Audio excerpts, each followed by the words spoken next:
You're listening to Civic Media. You can tune into any of our live shows on any radio station across the state with the Civic Media app. Find us in your phone's app store and listen anytime, anywhere.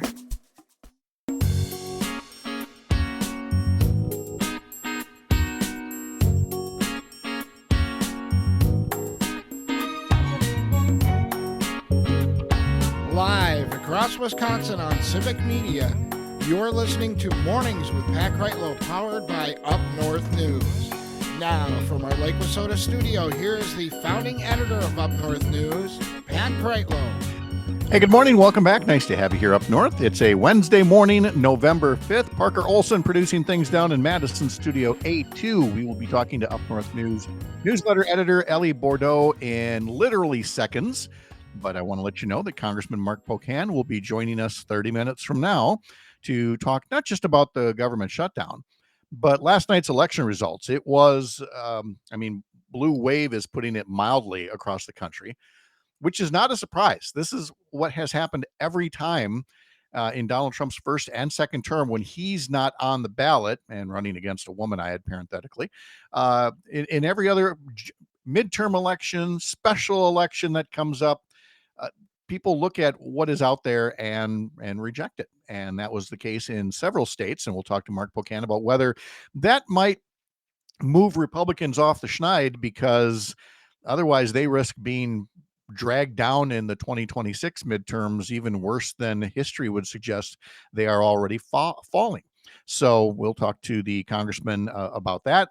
And then at 8:35, we'll talk to pediatrician Dr. Kelly Snooks about her Raising Wisconsin video series, specifically about measles and measles outbreaks and how woefully unnecessary they are. If you can't hang around, then follow us as a podcast. Head to Spotify, Apple, wherever you get your podcasts, and follow Mornings with Pat Kreitlow there. We'd love to have you along. You should also be subscribing to our daily newsletter. Find it at upnorthnewswi.com. Click subscribe. You can get my Sunday morning newsletter about Wisconsin politics, but more importantly, you can get our Monday through Friday morning edition that is written by Ellie Bourdo, our newsletter editor at Up North News, who joins us this week each time to tell us what she's been working on. Ellie, good morning. Good morning. How are you guys? Well, we're great. It is good to see you. How was your Halloween? Did you go out and about? Halloween was fun. My family is big on traditions in every holiday, but Halloween is no different. We have a big party at my house. My whole family comes over. My uncle has a DeLorean, actually, so we park the DeLorean in our driveway, and everyone comes and take pictures with it. It's so fun because people come by every year and they're like, "Oh, it's the DeLorean house." Like, they know us at this point, so it's super fun. Yeah. You're the DeLorean house. Yeah. That's cool. No, it's good. Very cool. It's interesting to be known in the neighborhood that way. So Right. have you then portrayed like the same character or different characters to go along with the bit? I don't, but my uncle and my brother do. My Okay. brother goes as Marty McFly and my uncle goes as Doc, and they go through the parade every year, and they dress up every year, so it's super fun. Okay. Wow. That's Yeah. interesting. Wow. Okay.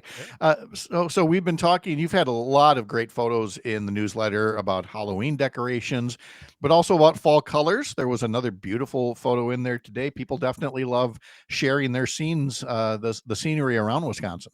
Yes, that's for sure. It's so fun to get those responses, and all of the photos that I get are so incredible. I had one, I think, last week, and it was a drone shot up, I believe it was in Hayward. I can't remember for sure, but Mhm. all of the photos I get are just so incredible. So it's so fun to get those in and share them with everyone else. Yeah, and by the way, if you ever want to share photos with us, either for the newsletter or maybe we put them up during during the radio show for folks watching us on Facebook or YouTube, our email address is radio@upnorthnewswi.com, or you can text us through the text line here 855-75-CIVIC or through the Civic Media app.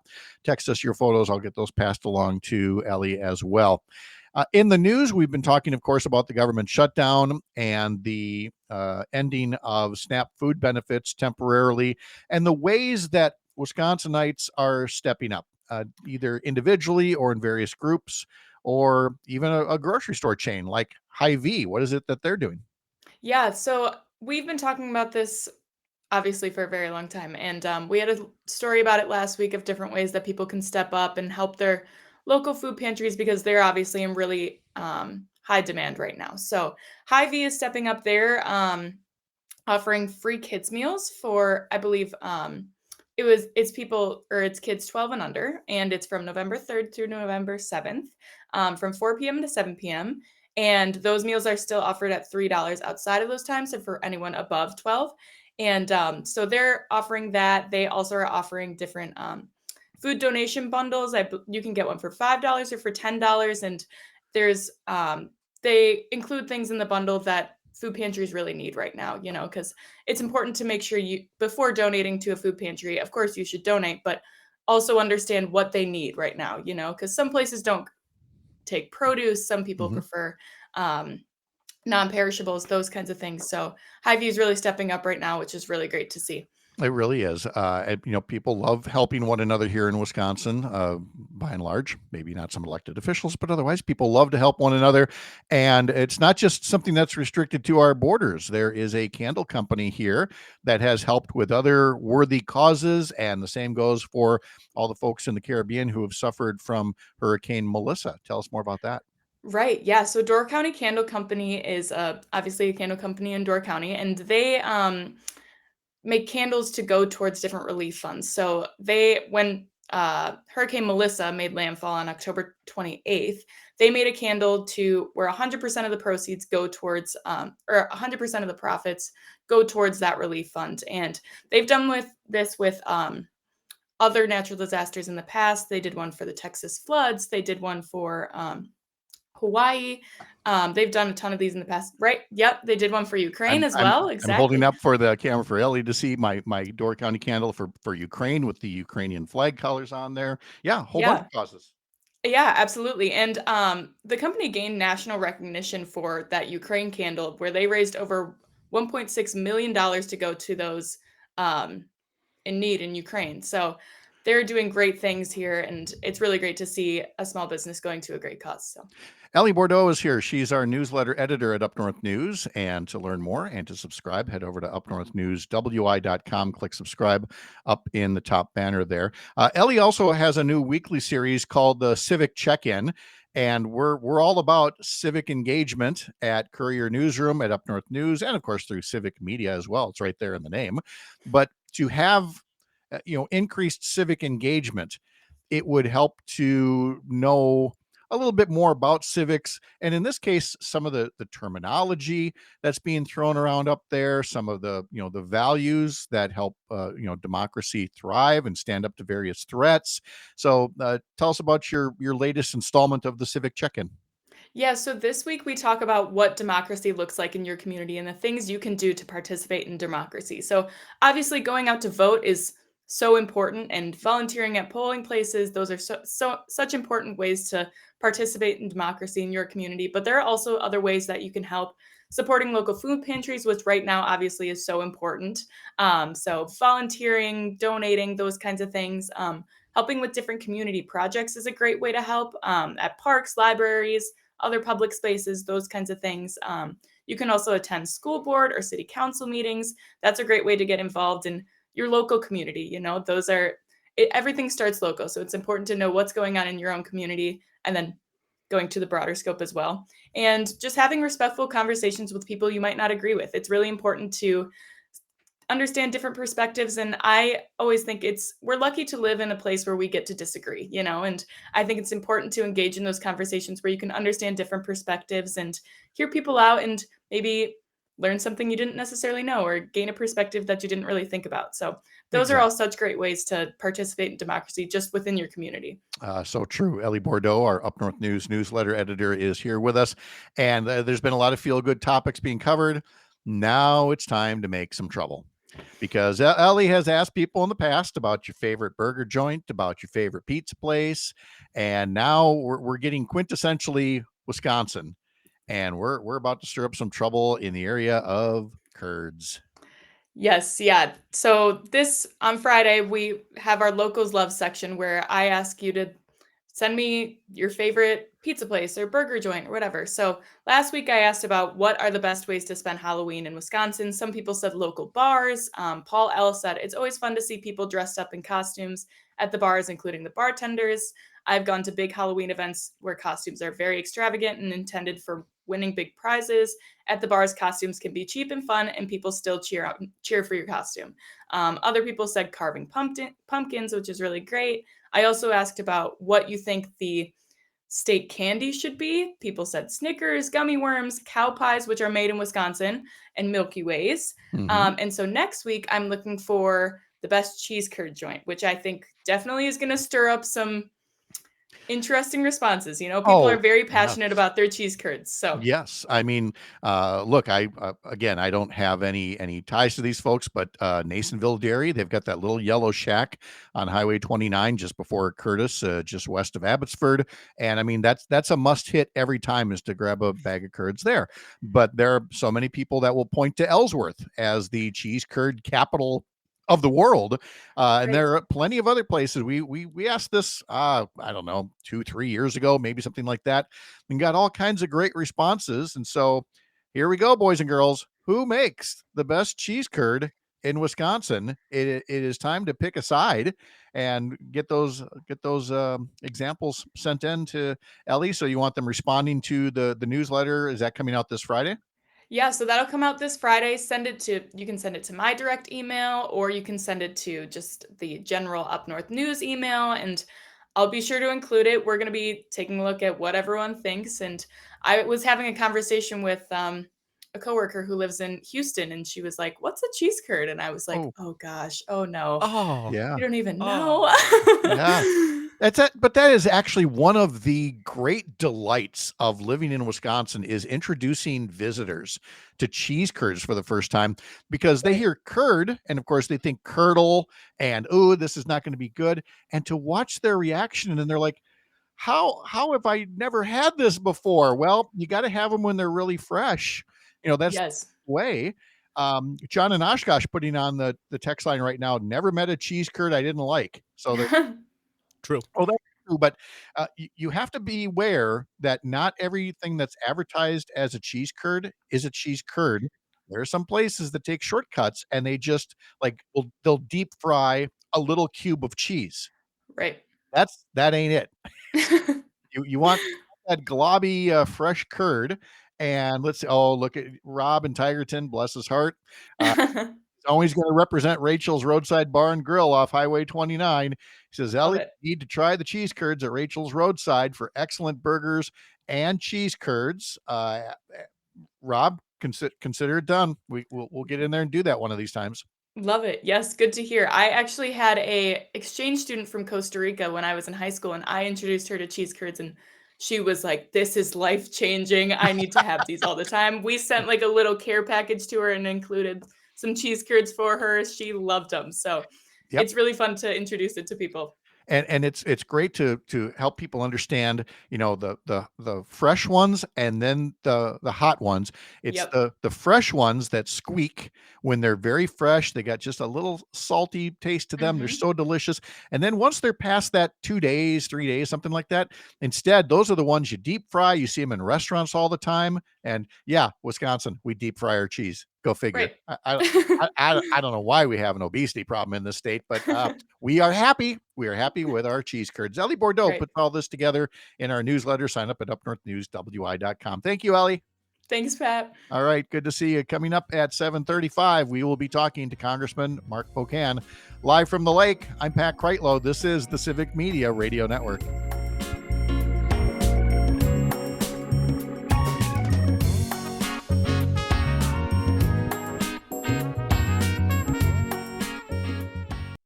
You're listening to Civic Media. Stay up to date on the latest news and information for your local community and Wisconsin by signing up for our free email newsletter. Visit civicmedia.us/email to get started.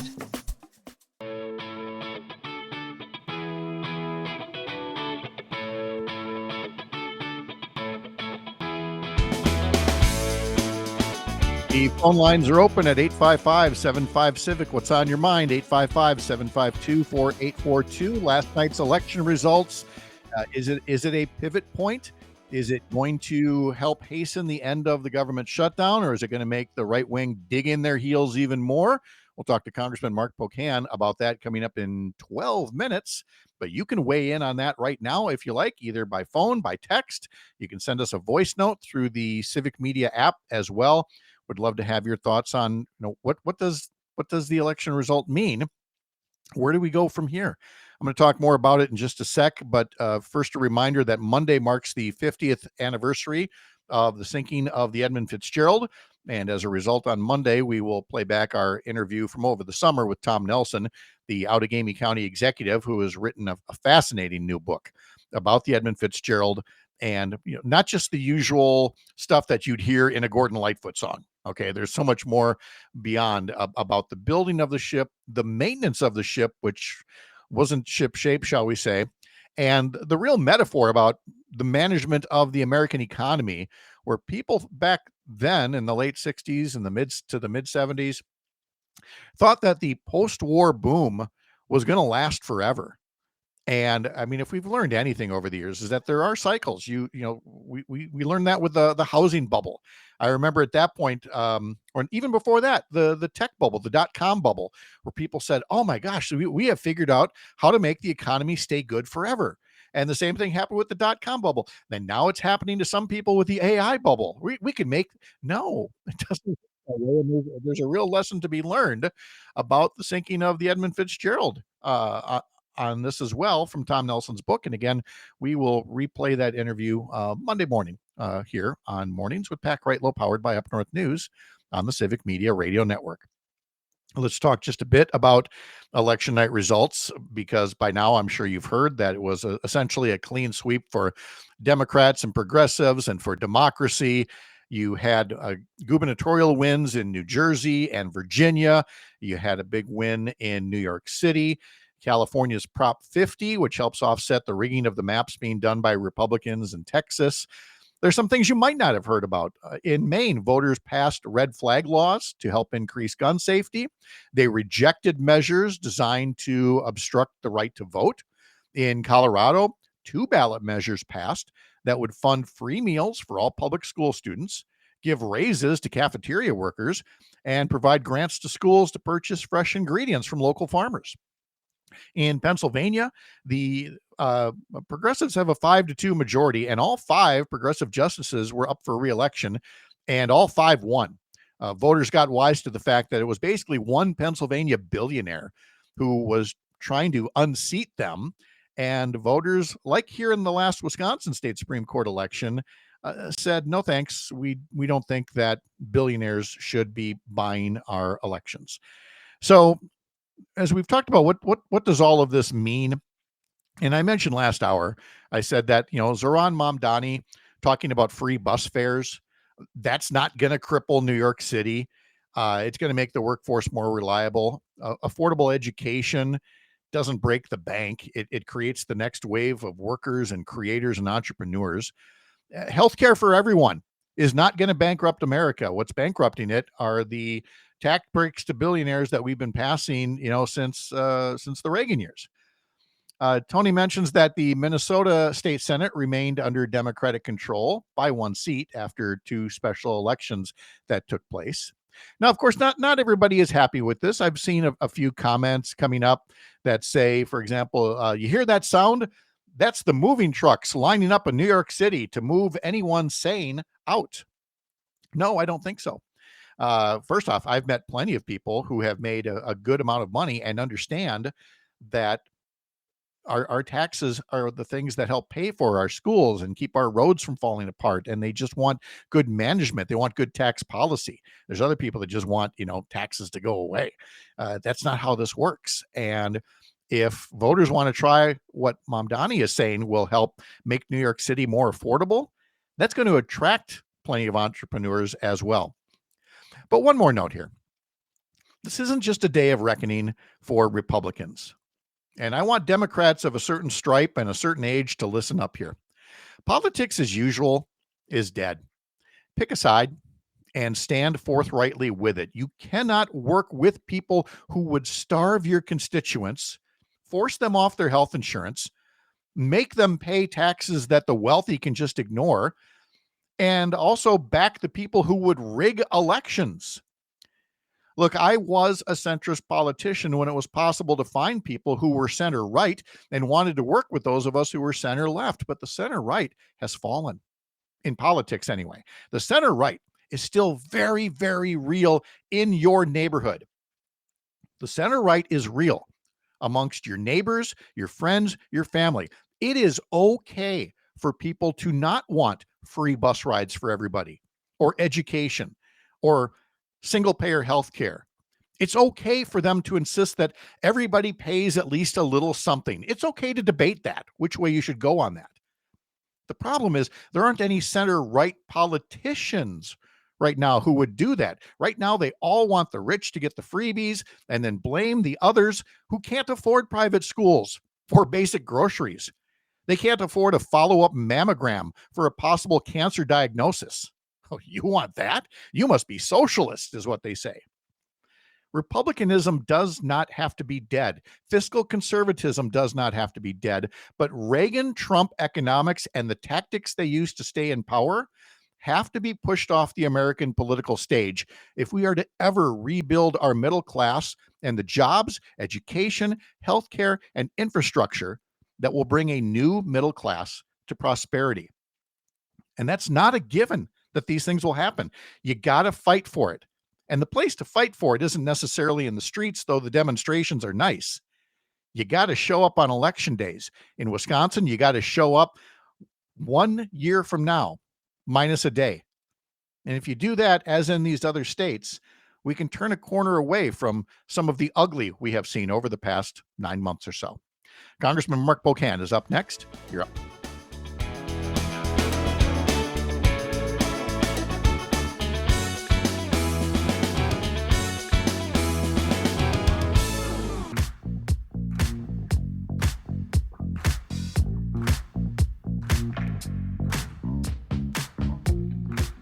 Nice to have you back. So what is the significance of Tuesday's elections in other states around the country? We have reviewed the results. You've gotten my 2 cents on it. What do I know? Let's ask a sitting member of Congress, Mark Pocan, who joins us now from the 2nd Congressional District. And we'll talk a bit about the results and maybe how it moves things on the government shutdown front. Congressman Pocan, good morning. Hey, good morning, Pat. Thanks for having me. Yeah, it's nice to have you here. And let's just start with your general overview, and I'll narrow it this way. Whatever it was that voters said on Tuesday, does it help at all to break the logjam that we see right now in the nation's capital? It could. I saw a CNN reporter this morning, or maybe it was last night, tweeted out, actually it was this morning, that Trump at his breakfast with Senate Republicans said he wanted to talk to them a little bit about last night. And he said, I think you read the pollsters, the shutdown was a big factor negative for the Republicans. So, hopefully they'll realize people like having health care and not going bankrupt in this country, and why it mattered and why it was an important fight. But that was interesting just from this morning. And, I think it's pretty obvious that the shutdown, and from all the polling, it shows that they keep changing their message. We've been having one message, that we're fighting for people's health care.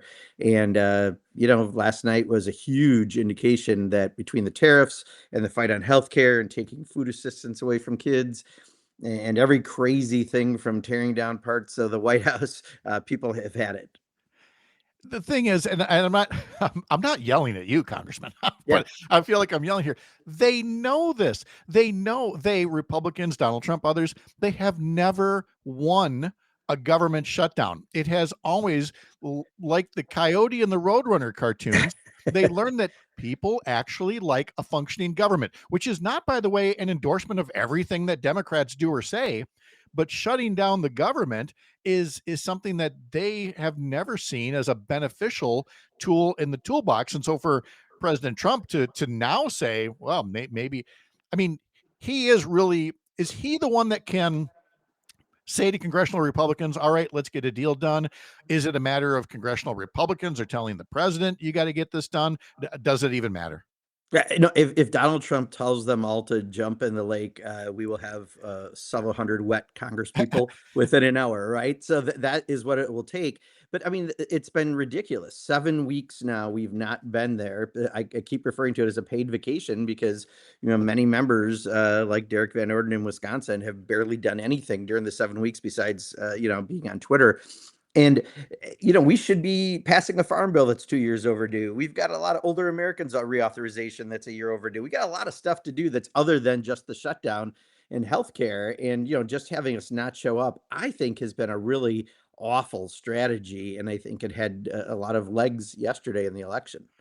Congressman Mark Pocan is joining us talking about the shutdown. And as long as you've mentioned Congressman Derek Van Orden from the adjoining 3rd Congressional District, western, southwestern parts of central Wisconsin, he was in La Crosse, once again covered by local media, where he was allowed to again give the usual talking point that somehow this is a Democratic shutdown. We don't need to debate that one. I mean, clearly the polls indicate people understand otherwise.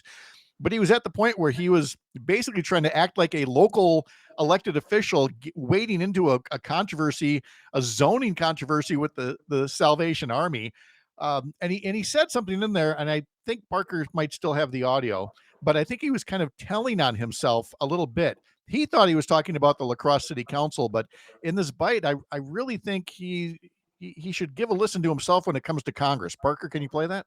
You can't say that you're trying to help people and then not actually try to help them. Are you Mark Pocan and you approve this message? Yeah. Well, and he also said back in December they shouldn't be in the majority if they have a shutdown, because with having all branches of government, they should be able to pass things. And he also, in that interview with the Milwaukee Journal-Sentinel when he was in La Crosse, said that he won't even talk to Democrats. So, which is exactly the problem, right? People do expect us to talk to each other. They do expect us to work. They understand we may have differences, but to be a complete a-hole about things, I think is the best way to say, which is what Derek does, pretty much daily. But to actually say that out loud, that he's not going to work with Democrats, I mean, that is not in a swing district, in a swing state, not the messaging people want to hear. They want to know you're trying to do something. That's why we keep going back to Washington as often as we can, even though we know Republicans aren't there, because we're trying to do something. And, Derek sits in the basement and has a pitcher of pina coladas, I guess. and again, all the tweeting, so much social media posting, but again, he gets that from a president who is doing the same thing, even while holding these glittery ballroom functions and taking a wrecking ball to the White House at the same time. It is political timing of the worst sort, in that, again, history has shown us, unless Donald Trump is on the ballot running against a woman, every other midterm and special election in his first and second terms haven't gone his way. Mark, why is that? Because of what he's doing, especially this time. He's doing things that he wishes he could have done in the first term, but he had a few responsible people around him. This time he brought in sycophants, right? People just loyal to him who look good on video, right? And that's his whole goal. The problem is, without that buffer to bounce things off of, when you tear down the east wing of the Capitol, people might raise their eyebrows in places like Wisconsin, because that seems not normal. Or when you take away healthcare for 15 million people and raise all of our rates in the process, that's not normal. When you take away food assistance from kids, that's not normal. And I think all of this stuff is finally reaching that point of, I was told recently about a farmer who had a Trump flag up since the first Trump administration, so for over a decade, just took it down because guess what? He's a soybean farmer, and suddenly he realized he got affected personally. But a lot of people are being affected personally by Trump's tariff taxes, by all of his other actions. We're talking to Congressman Mark Pocan, who once upon a time was seen as, the epitome of the far left, or at least the group that you belong to, the Progressive Congressional Campaign Committee. And yet now there's a new label that's out there, Democratic Socialist. And we see it with the newly elected mayor of New York City, Zohran Mamdani. We've talked to state representatives Christian Phelps from Eau Claire and Francesca Hong of Madison. I've given them ample opportunity to say, well, we didn't really mean it. No, they do mean it.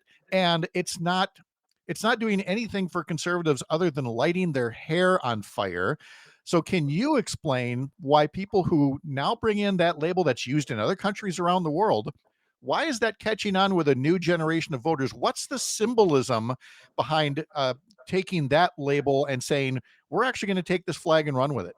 Well, I actually look at it a little differently. I think what Mamdani talked about incredibly on message everywhere he went was about the cost of living. And the Right. cost of living in New York City is really expensive. So whether it be groceries, and he talked about a fix to that, transportation, he talked about a fix to that, housing, he talked about a fix to that. And guess what? We're finding the number one issue that's going against Donald Trump is his tariffs that are making us pay more for groceries and durable goods, paying more for energy because of the big ugly law, about to pay more for healthcare because of the same law, and housing has remained high. So this is, most people don't follow, politics like you and I, Pat. We're kind of unusual, as you Oh, know. yeah. Yeah. Most people are worried about, can they afford their rent or mortgage? Do they have health care for their family? Can they take that family vacation? And maybe the luxury of a snowmobile, a camper, a boat, that's what they're talking about. And if Donald Trump is taking more out of their pocketbook every time they go get groceries or buy goods for the holidays, guess what? That has an impact. And we, again, saw that yesterday.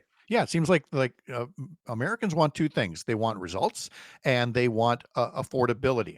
And so Yeah. that's why they're looking at that. And I don't want to get too much in the weeds on history, but I feel like in Wisconsin, especially given our history of what was called the sewer socialism of Milwaukee in the early 20th century, again, that whole thing was noted on. This isn't about socialism the way that you think of it. It's about somebody actually wants to do things for the people, like fix the sewers in Milwaukee at Yeah. the time. And I feel like I'm seeing much more of a results lens for the voters than just what team you're on. Well, and are you listening to anything they're saying? Is what they want to know, right? And if you understand they're paying too much for groceries right now, then you're having a conversation with them. If you are talking about invading Greenland, you're probably not having a conversation with them. And I think that's the difference.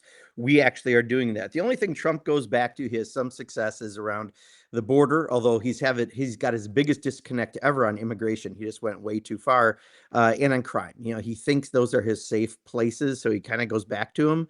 But right now, what people are most concerned about is that they can't afford things like they used to. They were promised a fix last November by Donald Trump. A year later, he's building $300 million ballrooms at 10 times the cost of per square foot of construction for a ballroom. And somehow, that doesn't connect with what they're looking for. No, there's a lot of Marie Antoinette going on here. Yeah. We're talking to Congressman Mark Pocan. So let me ask this then, as we start to wrap things up on the shutdown, a lot of which is centered on this notion of health insurance costs, the premium tax credits that are going away, that are making policies under the Affordable Care Act much more expensive. Now, Republicans will say that, Democrats voted for this, for a plan that had those credits expire at the end of this year, and that's it. That's something to support. And they're not cutting the benefits. They're just letting them expire as was planned. What do you say in response to that? Yeah, just about like everything we do at the federal level, or as you know, at the state level, you tweak along the way. And when that was created, it was a big thing, right? 20 million people had healthcare that didn't before, but we realized some people still couldn't get access to it. So when that was changed a number of years, about a half a dozen or 5 years ago, then we put those changes in place. But you still sunset them to make sure you did it right. And if they're done right, then you continue them. And guess what? They were done right. More people got access to healthcare. It's just simple governing. It's nothing else. And quite honestly, we have to reauthorize our national defense spending on a regular basis. We reauthorize the Older Americans Act on a regular basis. It's just what you do in government. So again, one of their many arguments they've had during the shutdown has been this one, and it's another one that fell flat because there's nothing there. Well, especially when you consider that their signature achievement this year has been renewing the 2017 tax cuts for Yes. corporations and the very rich. They understood that those were expiring, but it was a priority for them, so they fought for it. Now we've got these premium tax credits for health insurance that are expiring, and it's the kind of thing you're fighting for. And I get the sense that even if you didn't get your way to get them all extended at 100% of what they are, you can at least negotiate something if somebody would come to the table and negotiate with you. That, and if they would show us, it's been 15 years and they still haven't had to be able to produce a healthcare plan. I mean, you can't take away healthcare before you have a plan to replace it for the people who should have it. And the fact that they haven't, again, just makes all of their arguments ring so absolutely hollow. So, we're fine. We know this is an issue that people care about. We're going to keep fighting on it. And, maybe out of all of this even comes a better healthcare options for people. But right now, we're fighting to at least keep healthcare affordable for people. And that's what's at risk right now the most. Yeah, I can't believe that concepts of a plan just isn't getting it done for I know. folks right now. I'd like them to try concepts of White Castle. I don't think the president would like No. that. Congressman Mark Pocan, thank you so much as always for the update. It's always great to visit with you. Safe Yes. travels. Take care. Take care. Thank you. All right. Thank you so much. Coming up in our next hour, we will be talking to Earl Ingram about his What's Going On podcast that you can hear through Civic Media. Melissa Baldoff will have our climate check, and Governor Evers traveling overseas to a climate conference. And we'll talk to pediatrician Dr. Kelly Snooks about measles outbreaks. They're unnecessary, but what to look for and how to prevent them. That's all on the way in our 8 o'clock hour. I'm Pat Kreitlow from Up North News. Follow what we do at upnorthnewswi.com. This is the Civic Media Radio Network.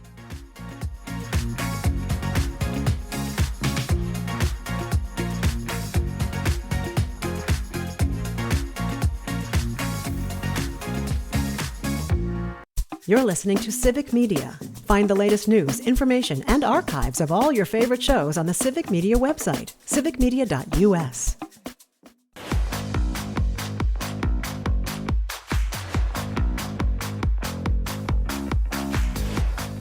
Temperatures around the state at 7:52 on this Wednesday morning range from 36 degrees way up in Solon Springs.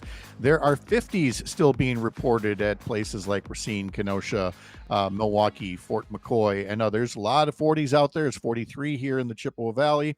It is 45 in Oshkosh. It is 46 degrees in La Crosse. Let's welcome in Civic Media Sports Director Jimmie Kaska to talk more about let's start with the high school postseason, because we've talked a bit about the high school football playoffs, but those, of course, are not the only fall sports. And so the whole fall sports season is starting to wrap up. What kinds of things are you following through the WIAA? So last week, the cross country state championships wrapped up, and it was, as always, it's like track and wrestling. There's a lot of really cool things that happen with that. Again, all these schools that kind of come into one spot, kind of a melting pot, if you will, of all the high schools. So that wrapped up last week. We have volleyball and soccer this week. So that is those are two. Especially volleyball is one of the biggest state sports, I think, for team sports. That's in Green Bay, and they're actually announcing today that they're going to extend the volleyball and the girls basketball state tournaments this week in Green Bay at the Resch Center. So some big news coming this week for that. Yeah. Oh, good. And then, of course, you've got, what is this, level 3 now for the high school football playoffs for the 11 player? Yeah, it's the state quarterfinal round. So we are down to the final 8 in each of the brackets for each division. And then 8 player is in the semifinal round. So we are getting to the end here at fall sports here in Wisconsin in high school, which is exciting because now we are, we're also transitioning a bit to winter sports with practices getting underway in basketball and hockey, with games coming here in just a couple of weeks in basketball already. It's hard to believe, but we are quickly turning our attention to winter sports. Well, the weather's kind of doing the same thing here, but we're talking to Jimmie Kaska, Civic Media Sports Director. And look, this probably comes up every high school postseason. And I saw something on social media somewhere that made me want to ask you about it. A lot of us remember the old WISA, and which was like for independent schools, private schools. They were essentially folded into the WIAA for all the public schools. And ever since then, there's been this talk about whether the private schools are competing in the proper division, because, they might have a small enrollment, but they have a small enrollment sometimes in a big city. And that's different than a small enrollment in a rural school district when it comes to essentially your talent pool. And I liked the explanation you gave to me about how they try to essentially make adjustments so that you have competition that is as level as possible. So this has been really kind of a recurring issue in the WIAA with its membership, and I don't think that it's any secret or anything new that schools have tried to kind of address what they perceive as inequity in this. For years, there were talks of having, private school multipliers, kind of mirroring what's happening in states like Illinois, where you get a certain add-on to your enrollment based on whether or not you're a private school. There was a plan that came out a few years ago, which talked about breaking schools out into rural, suburban, urban, having multipliers based on that and where your school is located. So there have been plans that have sought to sort of address this. And the one that got through is what we have now, which is the tournament performance factor, which if you make it to the state tournament or win the state championship enough times in a short span, in a 3-year span, you accumulate points and that moves you up a division just automatically. You can actually move up a couple of divisions if you win a lot of titles in a short amount of time. So they've sought to address it. This is what they've landed on here the last couple of years. And you have to remember too, the WIAA is not like a monolith of executives. It is school membership voting on these things. So it's a combination of all the public and private schools that are WIAA members, and they come together and vote on these changes. Now, the tournament performance factor has been applied in most sports. There have been some exceptions carved out, and I think that the early tweaks that you're seeing are in sports like cross country, for example, where there's only 3 divisions, and moving a school up from say D3 to D2 in cross country, you're taking the smallest schools in the state and moving them into a pool of schools if they were to go to state from D3 to D2, where they're competing now against schools with enrollments over 1,000. So there have been some things that have come out, and they've sought to address it through amendments and other WIAA procedures, advisory committees, coaches committees. They have definitely worked on some of those things, but that's the system we have in place right now, and that is I think that is how they have sought to address what they perceive in sports. Because I know when you look at the state field for volleyball, for example, it is about 50-50 in public and private schools. I know that the from the outside, when you look at that, you say, oh, wow, like maybe there should be something done. Well, they have sought to address it with the membership. And, there are more public than private schools. And this is what they voted on. Only the most cynical among us would say, the way to fix this is paying the kids. We'll have name, image, and licensing deals, and we'll have transfer portals. That's guaranteed to clean things up in high school sport. I don't think anybody is cynical. And well, maybe I said it out loud, but I don't think that anybody else necessarily would. But well, there's open enrollment, so I mean, this stuff is already happening even at public schools. This is something that I know that. There's a lot of things you can say about the public versus private school debate. I'll just say, I can't say that I pick a side on any of this stuff. I think above all else, you're talking about kids, and kids competing in a school activity. So that's kind of where I draw the line is, hey, we're talking about kids. That's what it is, but, there's definitely going to be student movement with open enrollment and all the other things you can do. Open enrollment in Wisconsin, by the way, is not that it's completely unlimited. There are some guardrails to it, like junior and senior year transfers. If you change schools without your family relocating, you actually lose eligibility, things like that. But the fact that you can pretty much enroll at any school you want in Wisconsin, I think that you're going to see student athlete movement regardless. Civic Media Sports Director Jimmie Kaska with a great explanation there.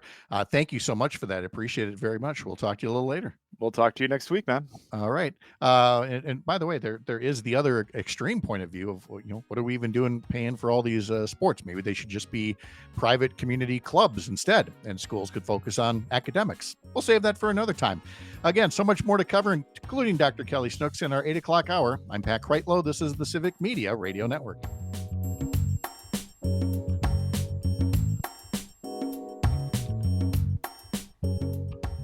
The national news cycle never stops, but it can be hard to find news about your local community. Civic Media is dedicated to providing quality local and state news coverage across Wisconsin. With the Civic Media app, you can get notifications about local stories that matter to you and your community. Find the free Civic Media app in your phone's app store and choose notifications from the menu to tell us what kind of news you want to hear about.